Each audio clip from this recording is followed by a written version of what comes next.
Hello everyone, welcome to Himachal exams. मैं रवि चंदेल एक बार फिर से आपका स्वागत करता हूं इस वीडियो सीरीज में जो स्पेशली बनाई जा रही है जेआईटी कंप्यूटर ऑपरेटर और क्लर्क के लिए।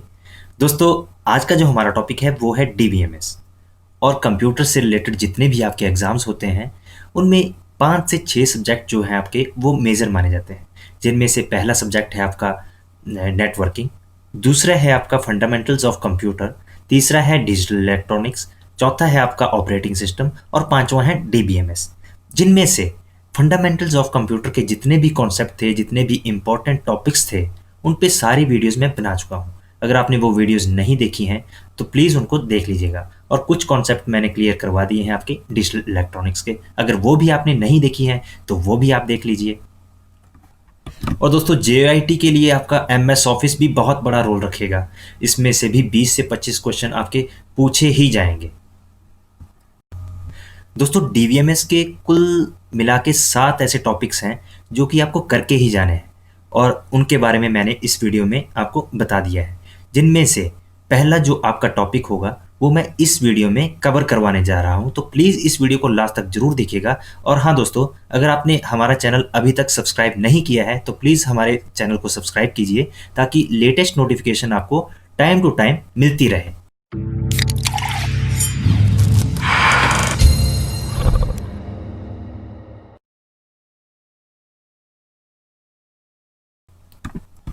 तो वो दोस्तों, 7 टॉपिक्स जो इम्पोर्टेंट मैंने आपको बताए वो कौन कौन से हैं।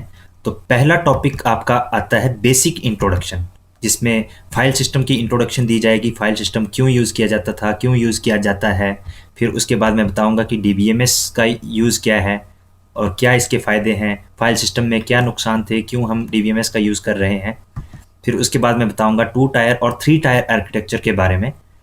फिर उसके बाद अगला आएगा आपका टॉपिक डेटा मॉडल्स। ये भी इंपॉर्टेंट टॉपिक है। ये 5 टाइप के मॉडल्स होते हैं आपके।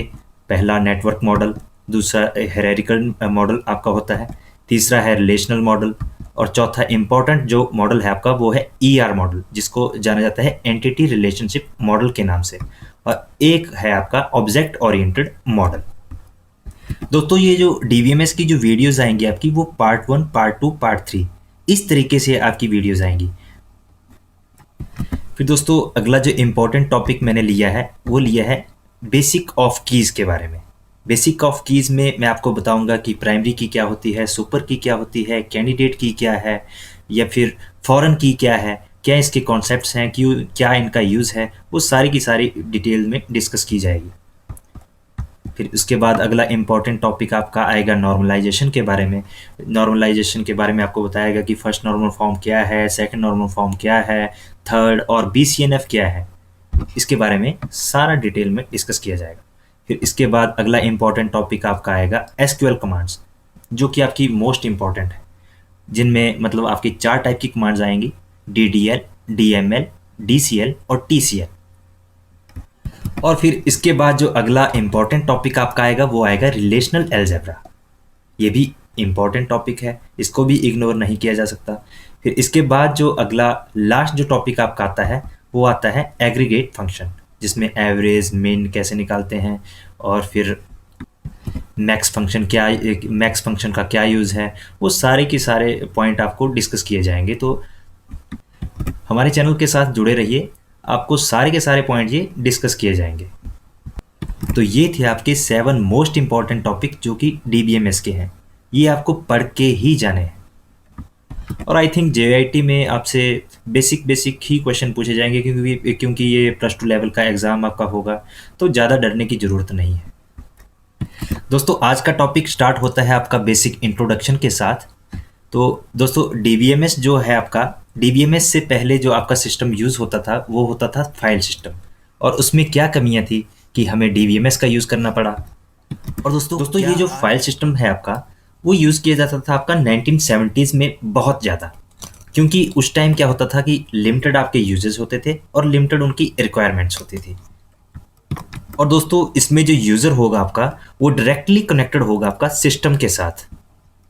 फाइल सिस्टम में दोस्तों हम एग्जांपल ले सकते हैं अपने पर्सनल कंप्यूटर का, जिसमें हम क्या करते हैं, लॉगिन आईडी, पासवर्ड जो भी आपका होता है वो डालते हैं और सीधे कनेक्टेड हो जाते हैं आप सिस्टम के साथ। और दोस्तों फाइल सिस्टम में जो आपका डाटा रखा होता है वो स्ट्रक्चर्ड वे में नहीं रखा होता, मतलब सिस्टमेटिक वे में उस डाटा को नहीं रखा होता है। मतलब ऑडियो, वीडियो या फिर डॉक्यूमेंट जो फाइल्स होती हैं आपकी, वो कहीं भी स्टोर की जा सकती हैं। उसके लिए कोई सिस्टमेटिक वे आपका डिज़ाइन नहीं होता है। एग्जाम्पल के तौर पर आप अपनी ड्राइव को देख सकते हैं, जिसमें आपने ऑडियो, वीडियो, डॉक्यूमेंट फाइल्स जैसे मर्जी आपने डाली होती हैं। उसके लिए कोई सिस्टमेटिक प्रॉपर वे होता ही नहीं है, क्योंकि लिमिटेड यूजर्स इसको यूज़ कर सकते हैं, तो ये इसकी डिसएडवांटेज है। और दोस्तों फाइल सिस्टम में जो दो पॉपुलर आपके सिस्टम जो यूज़ होते हैं वो हैं आपके NTFS और EXT। और इनकी आपसे फुल फॉर्म पूछी जा सकती है, तो इसको याद रखिएगा। NTFS की फुल फॉर्म है न्यू टेक्नोलॉजी फाइल सिस्टम, और EXT की फुल फॉर्म है extended file system.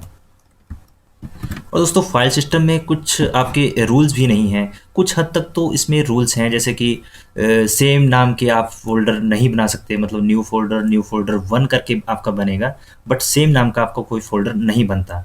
But duplicate data आपका जो न्यू फोल्डर 1 में था, उसको आप कॉपी करके दूसरे फोल्डर में आप डाल सकते हैं।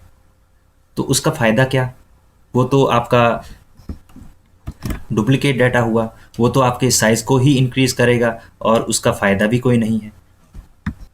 तो दोस्तों डुप्लीकेसी दूर करने के लिए और साइज़ कम करने के लिए और यूज़र्स ज़्यादा से ज़्यादा इंटरेक्ट कर सकें, इसके लिए हम आगे वाला जो सिस्टम लेके आए वो आया आपका DBMS, जिसकी फुल फॉर्म है डेटाबेस मैनेजमेंट सिस्टम। दोस्तों DBMS में आपके मल्टीपल यूजर्स एक ही टाइम पे सर्वर को रिक्वेस्ट कर सकते थे। जैसे ये देखिए, क्लाइंट 1 रिक्वेस्ट कर रहा है सर्वर को, और क्लाइंट 2 भी आपको रिक्वेस्ट कर रहा है सर्वर को, जिसने रिक्वेस्ट की इमेज की, और क्लाइंट 3 जो आपका रिक्वेस्ट कर रहा है वो वीडियो रिक्वेस्ट कर रहा है, और ये आपको सर्वर जो आपको दे रहा है वो MP4 या वीडियो जो फॉर्मेट आपका है वो आपको रिप्लाई में भेज रहा है। और क्लाइंट 4 जो आपका था उसने रिक्वेस्ट की वेब पेज के लिए, तो सर्वर ने वेब पेज आपको दे दिया। मतलब इस सिस्टम में मल्टीपल यूजर्स एक टाइम पे काम कर सकते हैं। इसमें हम एग्जांपल ले सकते हैं ऑनलाइन बस बुकिंग का, जिसमें हम HRTC का एग्जांपल ले सकते हैं, जिसमें मल्टीपल यूजर्स एक टाइम पे रिक्वेस्ट कर सकते हैं बुकिंग के लिए। अब इसमें हम फाइल सिस्टम का यूज़ तो नहीं कर सकते। क्यों नहीं कर सकते? क्योंकि उसमें ऑथोराइज्ड यूज़र ही उसमें मतलब एक्सेस कर सकते थे। चलिए अब कुछ डिफरेंसेस देखते हैं DBMS और फाइल सिस्टम के, जो डिफरेंसेस हैं उनके बारे में देखते हैं। तो पहला डिफरेंस है आपका सर्चिंग। मान लीजिए यूज़र 1 KB का डाटा सर्च करता है और यूज़ किया जा रहा है फाइल सिस्टम, तो उसमें क्या होता है कि 1 KB का डाटा ना होते हुए सारी की सारी फाइल ही आपकी मतलब उसमें आ जाएगी। मतलब आपको चाहिए था डाटा 1 KB का, और डाटा उठ के आ गया आपका 25 GB का, तो उसका क्या फ़ायदा? तब हम फाइल सिस्टम की जगह DBMS का यूज़ करते हैं। DBMS में क्या होता है कि अगर 1 KB की रिक्वेस्ट कोई यूज़र आपकी करता है, तो वो ही 1 KB का ही डाटा आपको मुड़ के आएगा। इसमें हम एग्जांपल ले सकते हैं स्टूडेंट के रिजल्ट का। मान लो मैंने अपना रिजल्ट देखना है और मैं अपना रोल नंबर डालता हूँ और सर्च करता हूँ, तो अगर फाइल सिस्टम का यूज़ किया जाता तो उसमें क्या होना था कि सारे के सारे पर्सन जिन्होंने एग्ज़ाम दिया है उनके सारे रोल नंबर आपके सामने आ जाते, तो उसका फ़ायदा क्या? और अगर DBMS का यूज़ किया जाए तो जिस रोल नंबर का आपने सर्च किया तो उसी का ही रिजल्ट आपको आएगा। दोस्तों दूसरा कारण है आपका एट्रीब्यूट्स। और एट्रीब्यूट्स में क्या होता है आपका, कि अगर फाइल सिस्टम का यूज़ किया जाए तो उसमें आपको फोल्डर्स की सारी लोकेशन का पता होना चाहिए कि कौन सा फोल्डर कहाँ है और उसकी क्या लोकेशन है, तो पूरी की पूरी आपकी वो लोकेशन डालनी पड़ती है सर्च के लिए। और वहीं बात की जाए DBMS की, तो DBMS में क्या है, यूज़र को लोकेशन से कोई लेना देना ही नहीं होता। उसको क्या करना होता है, यूज़र क्वेरी लिखेगा और वो रिक्वेस्ट जाएगी सर्वर पे, और सर्वर रिस्पॉन्ड में उसका रिजल्ट दे देगा। मतलब यूज़र को लोकेशन से कोई लेना देना ही नहीं होता।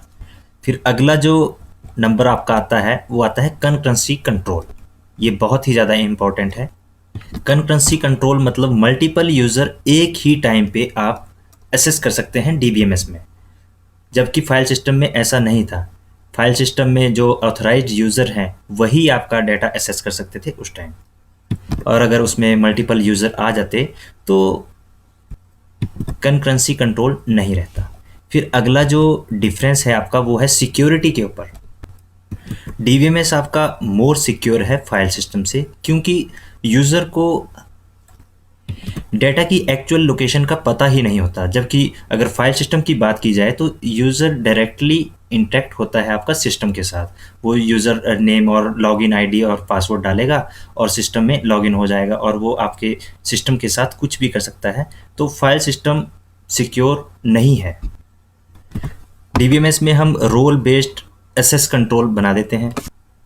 इसमें हम एग्जांपल ले सकते हैं किसी कॉलेज की वेबसाइट का, जिसमें रोल बेस्ड एसेस कंट्रोल दिया होता है। जैसे स्टूडेंट को अलग रोल दिया होता है, टीचर को अलग और चेयरमैन को अलग।